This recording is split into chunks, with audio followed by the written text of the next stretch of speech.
sais que M. Zeidan, que je connais bien, pour qui j'ai beaucoup de respect, nous avons beaucoup travaillé ensemble en 1991 sur les questions justement de résolution des conflits, en préparation de la flamme de la paix à Tombouctou.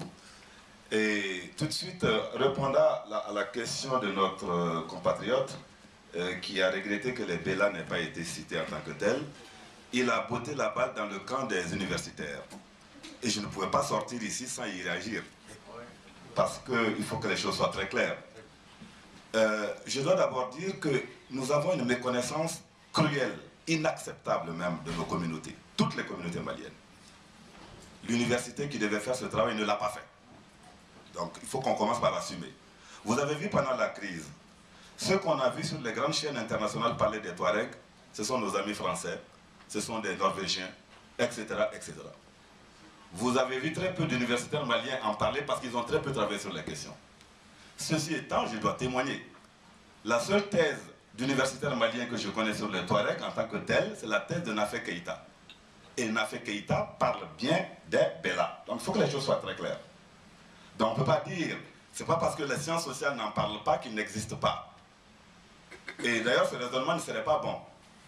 Moi je m'appelle Konaté, contrairement à ce qu'indique mon nom, je suis Minyanka. Et vous savez que c'est à l'école que moi j'ai appris qu'on nous appelle Minyanka. J'ai 60 ans, c'est à l'école primaire que moi j'ai appris qu'on appelle mon groupe Minyanka. Les Minyanka se disent Bamana. Vous voyez comment c'est extraordinaire. Je dis tout ça, pas pour faire un cours d'université ici, pour dire qu'il y a un problème dans notre pays qui est global, qui n'est pas propre seulement au Nord. Il faut que les Maliens commencent par se reconnaître. On ne peut pas dialoguer si on ne se reconnaît pas les uns les autres. Or, sur ce plan, la littérature coloniale nous a créé beaucoup de problèmes. En disant ça, ils nous ont beaucoup appris aussi. Ils ont eu des regards sur nos sociétés que nous-mêmes nous avons réappropriés. Nous parlons de nos sociétés comme si c'était des étrangers qui en parlent. Donc je crois qu'il faut vraiment, ce point me paraît très important. On ne peut pas dialoguer si on ne commence pas par se reconnaître. Donc la réaction de M. Zeidan appelait de ma part cette mise au point. Je pense que nous devons avouer notre méconnaissance des sociétés maliennes. Et je crois que du côté de l'administration, c'est pareil.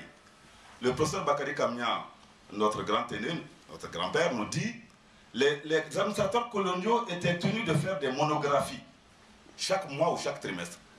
L'habitude de ces monographies a disparu. Vous ne pouvez pas gérer des gens si vous ne les connaissez pas. Donc tous les commandants étaient tenus de faire des monographies sur la population. C'est une tradition qui a disparu. Donc il y a une méconnaissance globale et nous ne pouvons pas dialoguer si nous ne nous reconnaissons pas. Voilà.